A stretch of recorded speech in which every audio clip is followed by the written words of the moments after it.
on the lap of the illusory energy. People do not understand that they are actually sleeping in this material world, being devoid of knowledge of spiritual life. Chaitanya Mahaprabhu therefore says, Enechi aushadhi maya nashibara lagi, harinama mahamantra lao tumi magi. I have brought medicine to awaken every living being from perpetual sleep. Please receive the holy name of the Lord, the Hare Krishna Mahamantra, and awaken. The Katha Upanishad also says, Uttishta Jagrata Prapyavaran Nibodhata. O living entity, you are sleeping in this material world. Please get up and take advantage of your human form of life.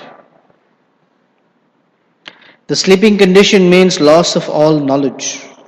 In Bhagavad Gita, chapter 2, text 69, it is also said, Yanisha sarvabhutanam tasyam jagrati samyami.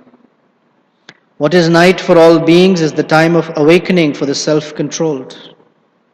Even in the higher planets, everyone is under the spell of illusory energy. No one is really interested in the real values of life. The sleeping condition is called Kala Sarpa. It keeps the conditioned soul in a state of ignorance, and therefore pure consciousness is lost. In the forest, there are many blind wells, and if one falls down in one, there is no chance of being rescued. In a state of sleep, one remains perpetually bitten by some animals, especially snakes.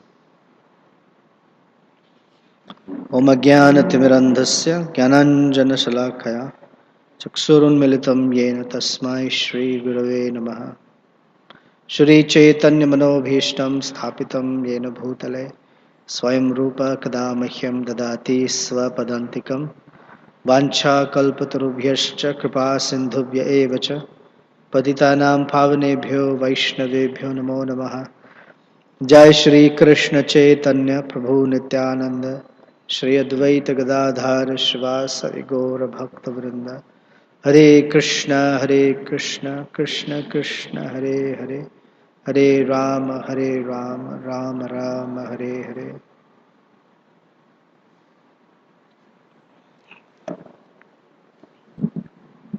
Many years ago, a god brother of mine, whom I had never met, I only heard about, fell into a blind well and died instantly. And there was no way of rescuing him. I mean, not figuratively, he really, literally fell into a blind well. The only consolation was that he was in a rush to get to a place to serve the spiritual master, and he didn't make it. Every conditioned soul in this world is considered to be in a blind well, or fallen in a blind well. And the verse is talking about Ajagara Ahina. It's a snake called the python. A python is a very interesting serpent. It's different from a cobra. Cobra has poison. And it is said that when the cobra opens its mouth, by the flexing of that muscle, it can spray venom as far as 6 to 8 feet. It was very treacherous. And whatever the markings on its hood are hypnotic. So a person is stunned. They don't move. Because if they realize there's a cobra or some serpent, then the first thing to do is run. But the cobra can hypnotize the target. Python just crushes its target. It doesn't move, it doesn't bite, it just swallows whoever comes. It can swallow an entire deer, no problem. It takes many days to digest it naturally, but just opens his mouth, swallows. And before it can swallow, it winds itself around the target or prey and just tightens and tightens and tightens itself in coils so that the animal has to choke and die. So Prabodhananda Saraswati, he compares the senses of the conditioned soul to venomous serpents, because these senses, they're constantly attacking the self-interest of the living entity. The eyes, the nose, the tongue, the skin, and all the other senses as well, the genitals, the anus, the hands and legs. They're carrying the living entity in different places and to doing different activities that are against his self-interest. And the living entity cannot protest because he is unconscious. Unconscious means he is in his real Krishna consciousness or his real self-interest is dormant. Nate viduhu swartha gatim hi Vishnu. People don't know. And because they don't know, they're unconscious to it. They're unaware. Like the soul is in a deep sleep state. So when it's a deep sleep state, different animals, Prabhupada writes, different animals come and bite. And the person doesn't know, cannot do anything about it. And so it's called a hopeless life. That hopeless life is described as living in an andhakupa. Andhakupa means dark or dark well or blind well. Cannot do anything. And so he's just living with the body and the senses and the mind, and they all harass him like anything. So what to do? Cannot do anything. Just has to suffer. Unless there is intervention. When there is intervention by a devotee of Krishna, then there begins to be some hope. So for in any conditioned living entity's life, all of us included, unless there has been that intervention of a devotee, somehow or the other, without that intervention, the course of life cannot change. One cannot decide on one's own. It's very rare to say that I will change my life, I will become spiritual. It doesn't work. Matirna Krishne Parata Swatoba Mitho Abhipadyeta Grahavratanam Adanda Gobir Vishatam Tamishram Puna Charvita Charvananam. Prahlad Maharaj's statement to his father is, on one's own, one cannot think of Krishna. You cannot come to the idea that I want to become self-realized. Or he cannot do it on the advice of someone else either. He doesn't have in his entire circle of friends, family, relatives, well-wishers, nobody who can tell him that your real shelter is Krishna.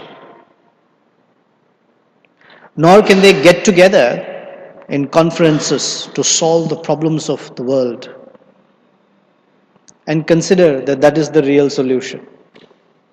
It's not possible because they don't know. And the reason they don't know is because they are called Grihavratas.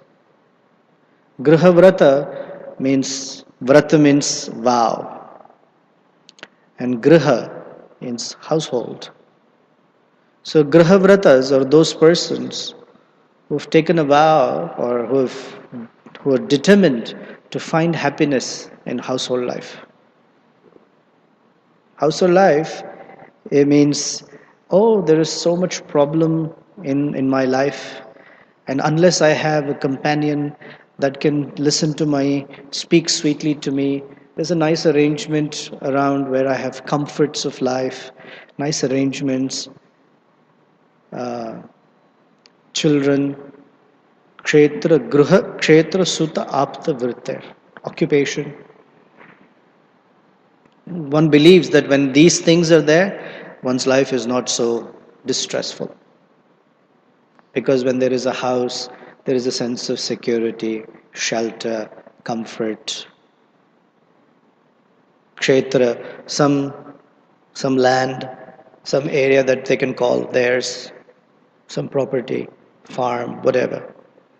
Suta, children, because children are products of, they call their love, and they see them running around, and they can fulfill their desires through them. Their unfulfilled aspirations, they live out through their children. They work very hard. They have to pass it on to someone. They cannot give it in charity to Krishna. They have to give it to someone, so they have to give it to their children. Because if you tell them, give it to Krishna, oh, what do you mean? I worked so hard. And in the hopes that their children will expand that property or use it in ways such that it will expand. However, but the expansion is the plan. Apta means kinsmen, my relatives, and people that I feel kinship with. Basically, kinship means those who can understand my needs of sense gratification and on the gross and subtle level can satisfy that for me. Those are my kinsmen. And those who don't satisfy that for me, they are my enemies, even if they're in my own family. Therefore, sometimes when family relations break, people like even a stranger. They're happier to be with a stranger than with their own relatives. The sense of apta. The real apta is Krishna. We used to have a devotee here, apta kama. Krishna can only fulfill that sense of kinship. No one else can. But they don't know. And griha kshetra suta apta vritter, occupation. I have all these skills, intelligence. I have the ability to engage myself. And when I engage myself, I see some results coming from it in the form of money, appreciation, fame, career building or development, etc.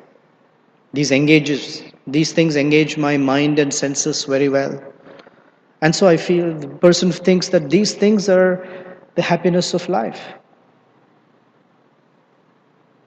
These are called graha vratas,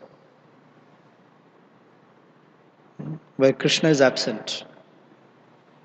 And all of these activities and aspirations, they converge in the household, because that's the person's kingdom, where he is the king, and he can rule, he can decide.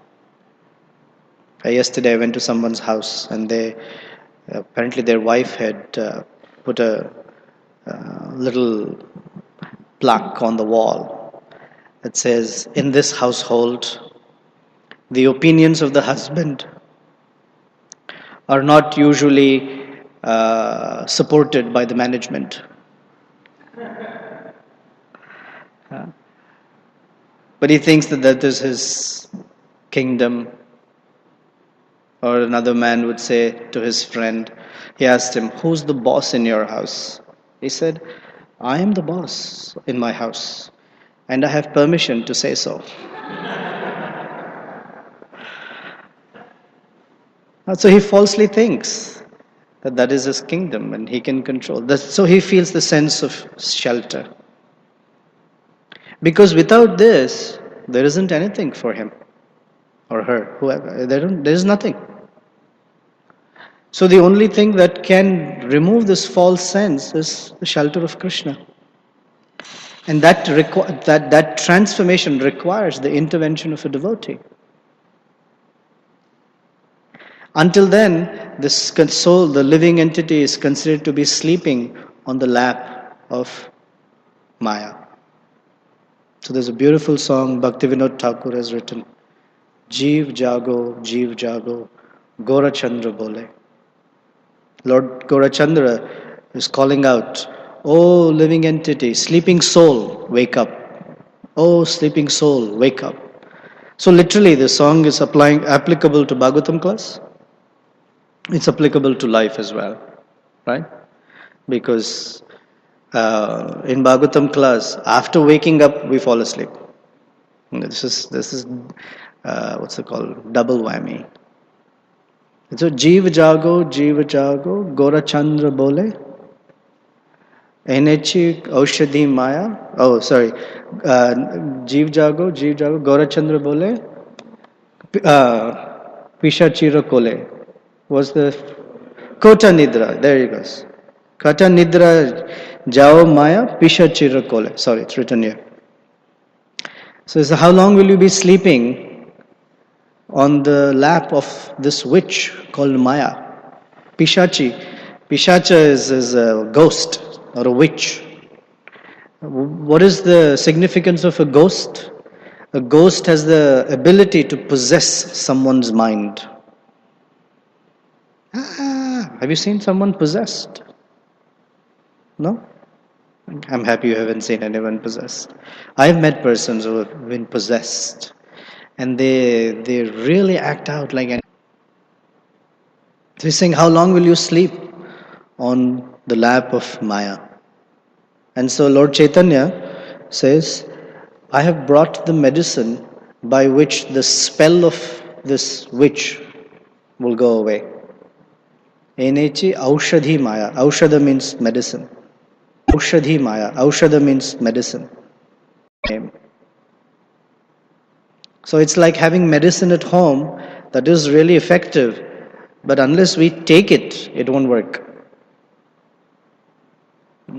So Lord Chaitanya Mahaprabhu is giving the holy name, and it is up to us to receive it so we can wake up from this being possessed state. So then Prabhupada gives different references of places where the same has been spoken. In the Katha Upanishad, Prabhupada quotes, Prapya Varan. Vara is the gift. Nibodhata. Don't stop until you receive that gift or reward. That means the human form of life must be spent ceaselessly until we receive that gift. That gift is Krishna consciousness. And one should not settle for anything less. If a person is interested in a career, this is the career. This is the aspiration or goal, to become fully Krishna conscious. And whatever it takes. Rupa Goswami has given us the instruction, Yena Kena Prakarena. This way or that way. However, Mana Krishna Niveshayet. One should always think of Krishna. Well, that requires a commitment.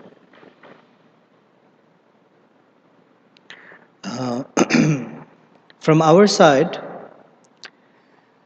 the transformation of heart happens because of Lord Chaitanya's and the spiritual master's mercy. We call it the Guru Gauranga Kripa. For that Kripa to fully manifest, we have to make a commitment in that. That is our commitment is to stay in that relationship and receive. And without commitment, nothing happens onto the lap of Maya again. So our commitment is expressed in our sadhana bhakti. Our commitment is expressed not just in the attitude, but also in the services. Love means, Prabhupada says, practical demonstration of that love. And it's only when we are committed to Krishna that we can actually receive the transformative medicine. And to the degree that commitment wavers or becomes weakened, then we feel disconnected. Because from Krishna's side, the eagerness to give is always there. In fact, it's ever expanding. From our side, the eagerness to receive is questionable. It's on, off, once in a while on, or when it is on, then it's something that we build on, develop further to make the commitment stronger and stronger and deeper. Uh, what inhibits the commitment? We can say false ego, or we can say the mind, which really they're not that different. The false ego makes the mind a little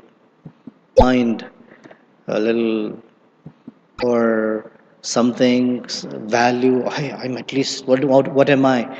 Chopped cabbage, like that. So why am I treated like this? Why am I treated like that? Why am I not acknowledged? Something. Whatever is the range of or the varieties of the garden varieties, false ego inhibits the deepening of a commitment. So the more we are inspired to make a stronger commitment, the concomitant result is that the false ego starts reducing. Ultimately, it's to dilute and vanish. Because the true ego is that I have an identity only in relation to Krishna. Otherwise, what's my identity? We just started Ishopanishad as part of our Bhakti Shastri study. And we're discussing that the invocation and the first mantra say that Krishna is the source of everything. He is perfect and complete. And all emanations are also complete. Yet, the sense of incompleteness is the disconnection with Krishna. And Prabhupada gives the example of a hand. Or the hand that is severed from the body looks like a hand, but it has no functionality. Unless it is connected to the body, and then it can do a lot of things. So our identity separate from Krishna doesn't exist. It's only false. It's just the illusory sense of identity. So the more we make our identity with Krishna, I am Krishna's ability or something, we might not be able to say that definitely I'm going back to Godhead. Even if not humble statement, it might be a factual statement, just considering all the things. Definitely, I'm not going back to Godhead. From our side, it might look like that, and that's nice. That's a true statement, even if. But the devotee is bound by, or it's called Asha Bandha, as we were hearing yesterday, the day before, that Lord Chaitanya's mercy is the transformative potency. So I'm on my own. I don't see any hope of how to go beyond this dark well or blind well situation. But I have great hope in Lord Chaitanya's mercy. I have great hope in the spiritual master's ability to extricate me from this situation. And because I have that hope, I stay close to their lotus feet.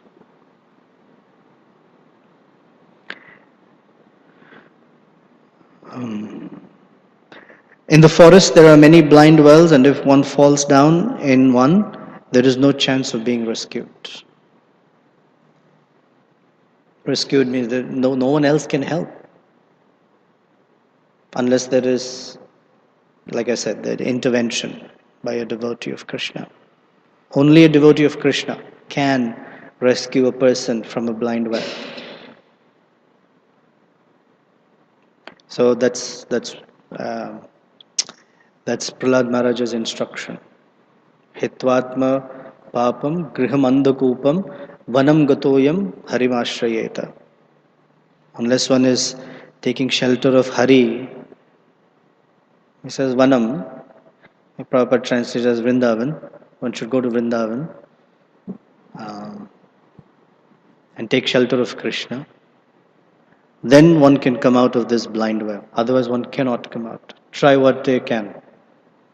And they have been trying, and we all have been trying. It's called Puna Puna Charvita Charvanana. We come up with newer ways by which the severe stinging of these snakes called material problems Birth, death, old age, disease.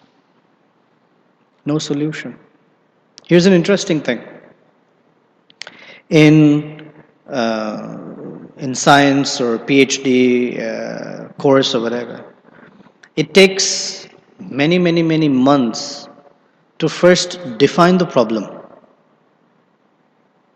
If you define the problem, finding a solution is not difficult.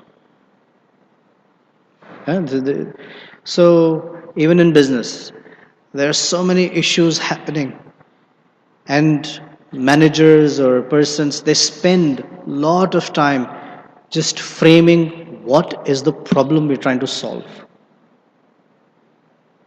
And generally, it's not easy to hone into what is the problem. Because most persons get caught by the symptoms of the problem or some byproducts of the problem, or they even define it wrongly.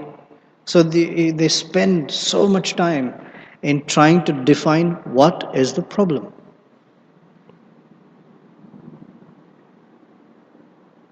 So the conditioned human life till date has not been able to identify what is the problem. And Prabhupada would say, what is the difficulty? Right? What is the difficulty? The Bhagavad Gita clearly states it for us. Janma mrityu jara vyadhi dukkha doshanu darshanam. Finished. In 2 lines, Krishna's defined the problem. And so finding a solution is the easier part.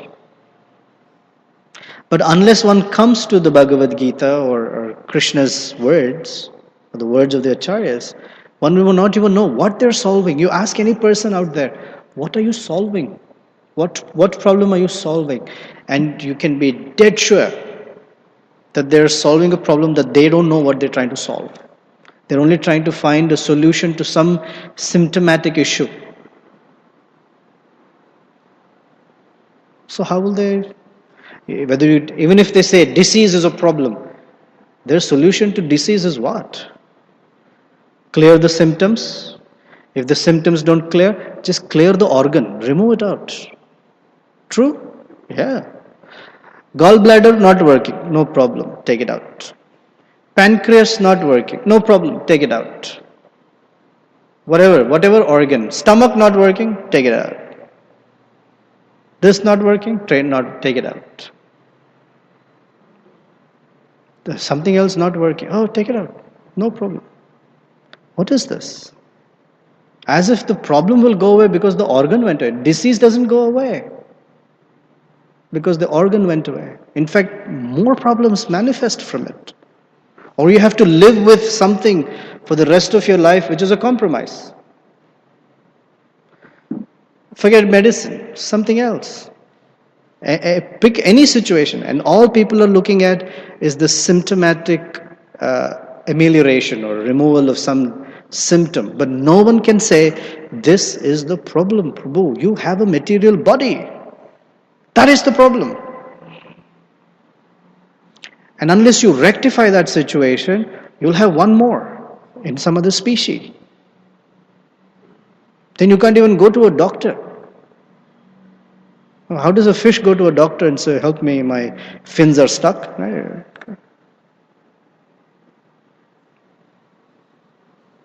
So that's the problem. And here we're getting easy. As soon as we walk in, the first thing we hear is this problem statement. This is the problem, here's the solution. Very easy. So what's lacking is the strength to commit to our own benefit. We have become so conditioned to working against our benefit or wrongly thinking of what is our true benefit, that to work for our real benefit, the strength doesn't come so easily.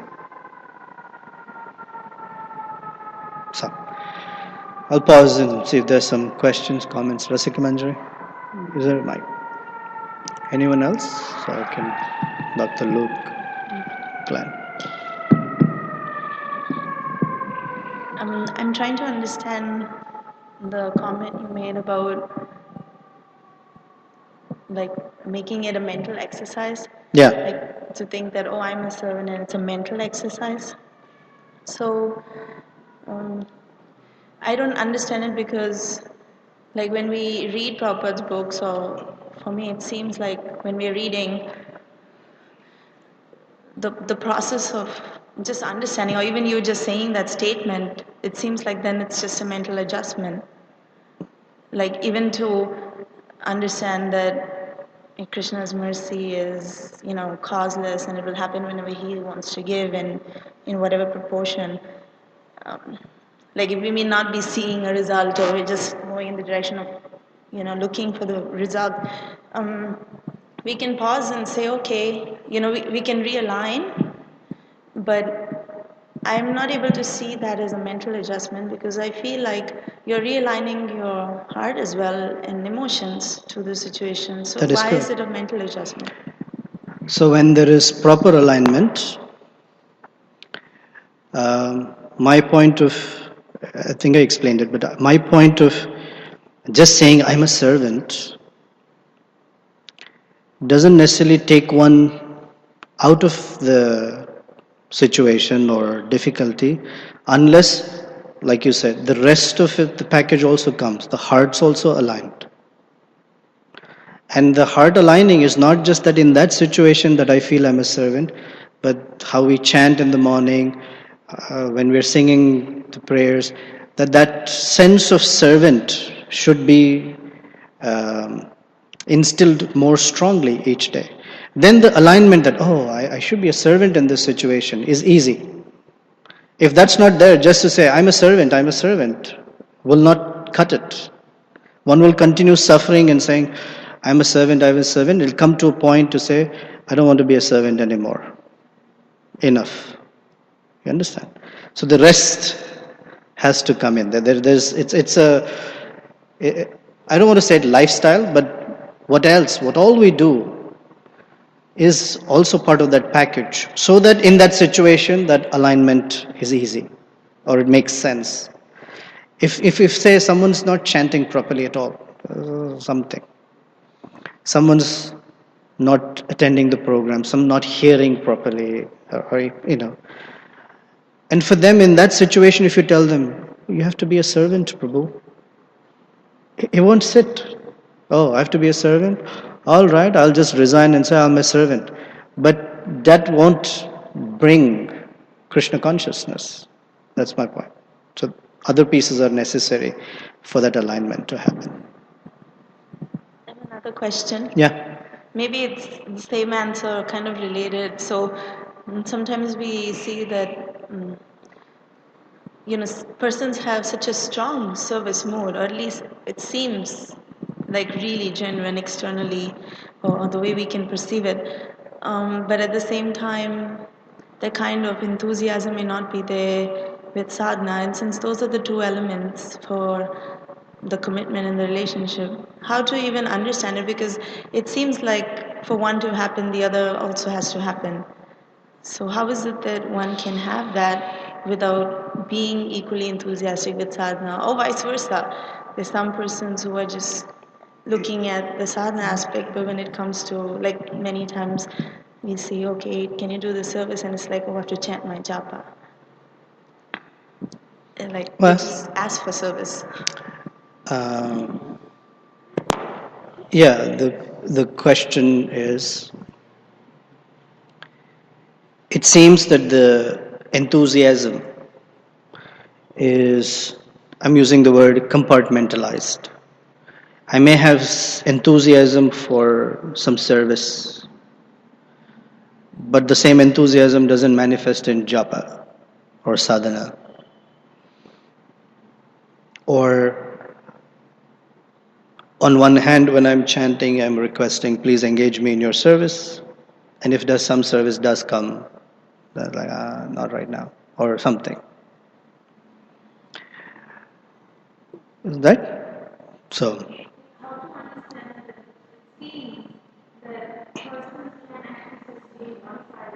yeah. Which side sustains depends is an which side does not sustain is an indicator of some conception, some material conception blocking enthusiasm to pervade all activities. There's some conception blocking it, material conception of either Krishna consciousness, about oneself, about service, something. For each person, it might be a different, as I said, different strokes for different folks. It's maybe different. There are many persons who are not sadhakas, but they come and they're very happy to serve. And they will do hours and hours of service. Prabhu, please chant one round. Don't tell me all this chanting business. I can do something. Because the conception is not clear as to who's the object of that service. They feel that they can please Krishna this way because built in that is their own happiness. For some, this is what makes me happy. Chanting doesn't make me happy, so not way I can serve. Then, for those of us who mix it up, in some cases, sometimes it's a genuine situation that some service has come, but there is chanting left. And then we have to find out if it's a genuine situation or not. And it's possible. Sometimes genuinely it happens. For most cases, what happens is irregularity. Irregularity causes most problems. The reference to this is in Bhagavatam, 1st canto, chapter 1, text number 10, where Prabhupada talks about that in Kali Yuga, most diseases happen not because of impure food, but because of impure habits. So one of the impurity in habits, if you see from a devotee's, young devotee's lifestyle, is not being regulated. If they don't wake up on time, then they don't chant on time.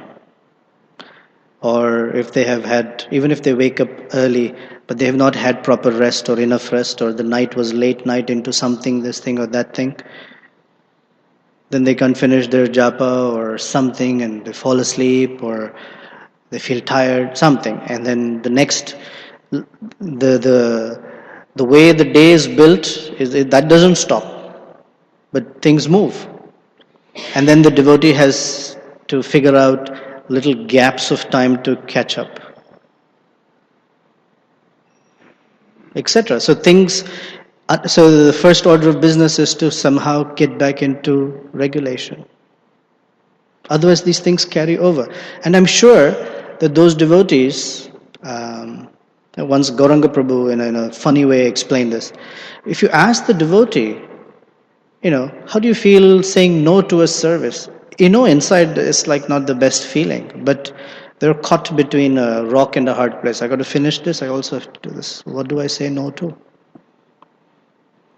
And then they have to make such choices. So he said in a funny way, the devotees who don't wake up in the morning and don't do their chanting in the japa period, then when services come, they can't say no.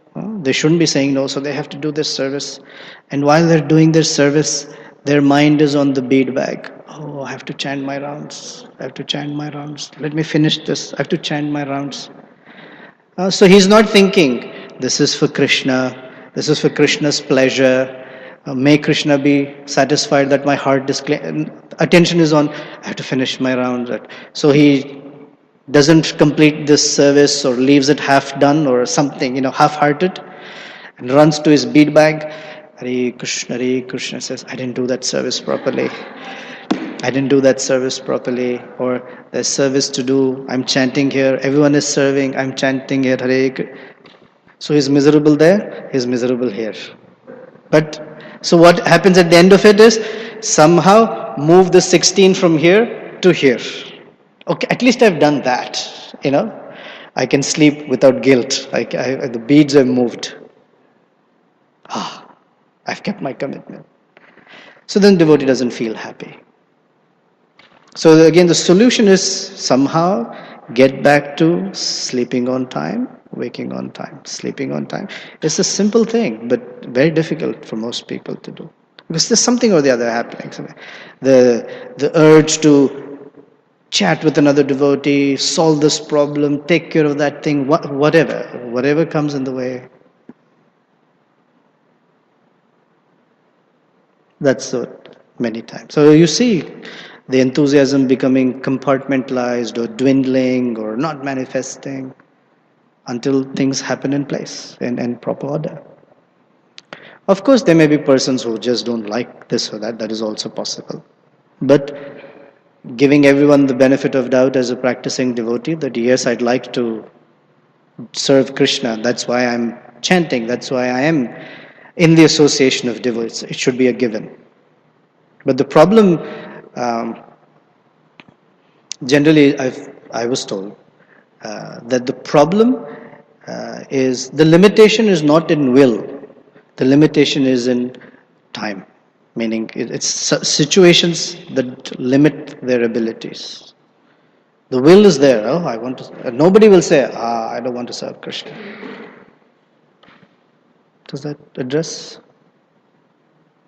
somewhere? Okay, Bhakti Look. Yeah, I still have time. Hare Krishna, thank you very much, bro. You were mentioning that the mercy is available from Krishna, Guru and Gauranga, and it's a problem of not receiving that mercy. So I was thinking how we hear there's the verse that Prabhupada would quote all the time, having implicit faith in the spiritual master and Krishna. Yasya deve para bhakti. Yeah. So it's not explicitly stated in this verse or really discussed, but I was hoping you could share a little bit about the factor of the mercy of Vaishnavas who we might not consider like they are not our Diksha Guru, and we may not be seeing them as a Shiksha Guru. What is the role of that mercy in our ability to advance in Krishna consciousness? The devotees of Krishna, every devotee of Krishna is a carrier of Krishna's mercy. It's not like Krishna's mercy is floating in the ether and somehow it suddenly becomes a condensate and drops like rainfall. It's not like that. Krishna's mercy descends in his devotees. The devotees are the carriers of mercy. And when we are ready to receive, we can receive from anyone. Little drops of enthusiasm, inspiration, some quality. It's there everywhere in the heart of a devotee. It's young, experienced, immature, mature. There is something there in every devotee. So without devotees, we cannot tangibly access Krishna's mercy. It's not some... Of course, there's Paramatma as well, no doubt. Paramatma is also.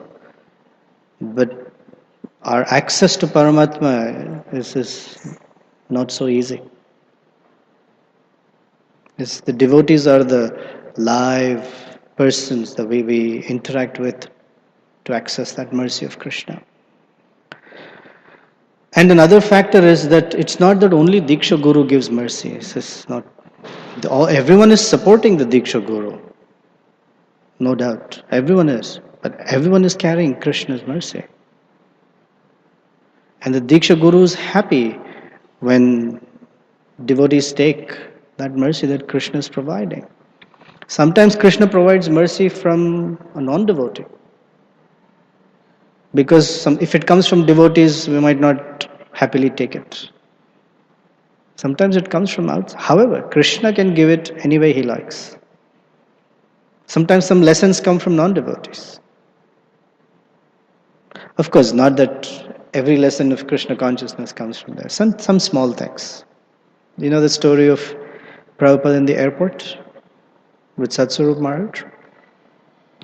Srila Prabhupada traveled a lot, right? And he used to travel with a little white briefcase. And 2 or 3 devotees would travel with him.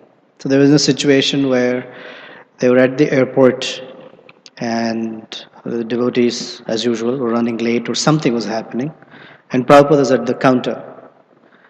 And there was a line, and some other devotees, they hadn't caught up with Prabhupada yet. One of them was Satswarup Maharaj, a young devotee at the time. And so he was maneuvering himself through the crowd, through the line, bumping a few people somehow. And so one lady, an elderly lady, she stopped him and said, "Young man," or I'm not quoting, I'm paraphrasing, "Young man, you seem to be in a rush. Is this what they are teaching you?"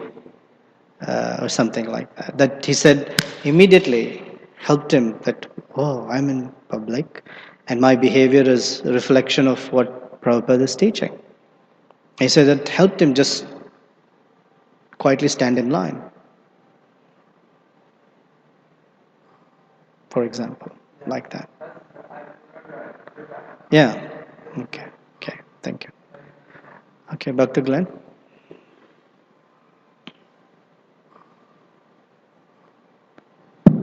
Thank you for your instruction, Prabhu.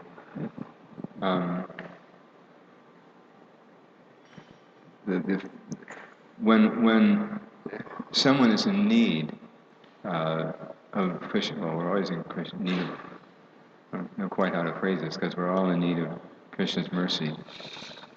When there's someone who's particularly suffering very hard and they're not a devotee, and they need their only way out is for help, to receive that mercy.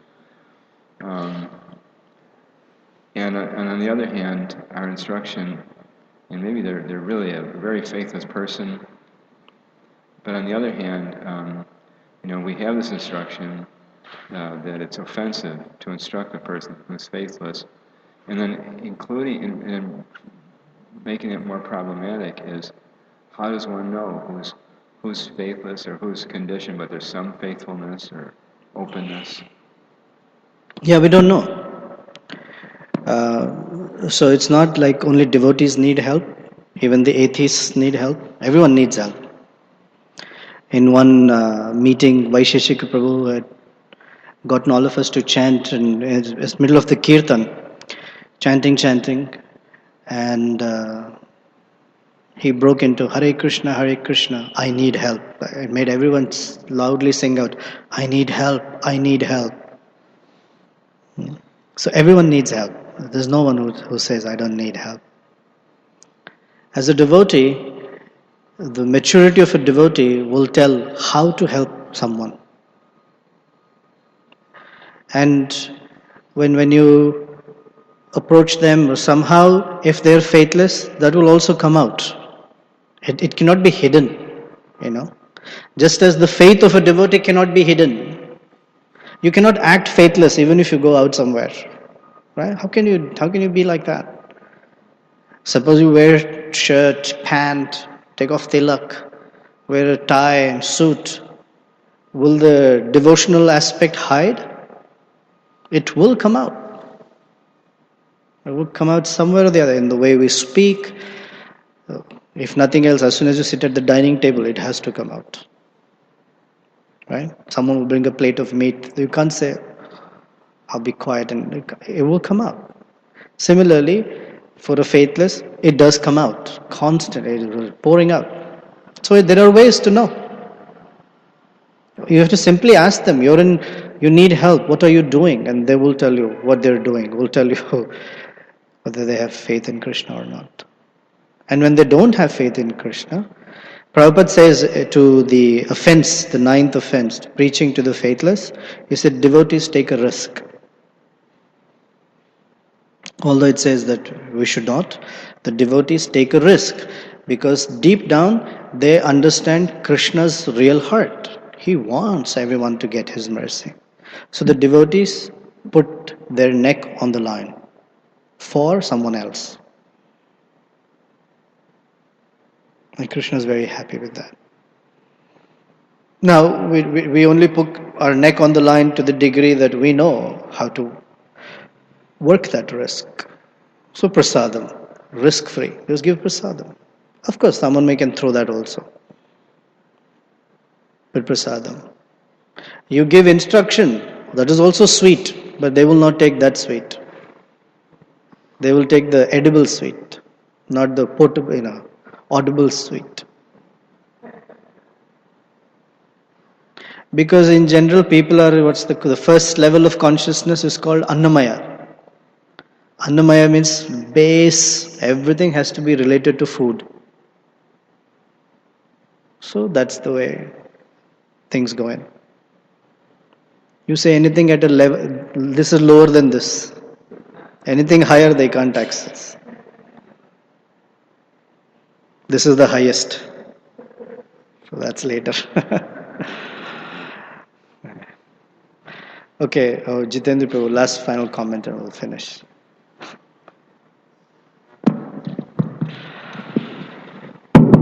Prabhupada was giving an example about an entangled householder, and that he was asking the householder, well, why don't you partake more in Krishna conscious activities? And to some degree, he said, well, I'm working for my children, and then so I don't have time. And then it came to being that the kids have all grown up, and then they were taking care of themselves, and then the man was still working very hard, and then he says, well, now's the time to come. And then the man didn't answer, and Prabhupada says, he is working for his children's children who haven't even been born yet. Yeah, there's a story Prabhupada narrates of Kailash. I didn't narrate the story intentionally because I don't enjoy it unless I really embellish it, and it takes a lot of time. That's perfect for a Sunday feast class. Kailash's story. It's really nice. But yes. There's Prabhupada's another story is, it's between husband and wife, Prabhupada says, but it's applicable naturally. The husband tells the wife, I think, chant, chant, chant. And she tells, can't. That's the devotee is telling someone else, please chant. Oh, I can't. Please chant. I can't. Okay, thank you very much. Srila Prabhupada ki jai, Srimad Bhagavatam ki jai.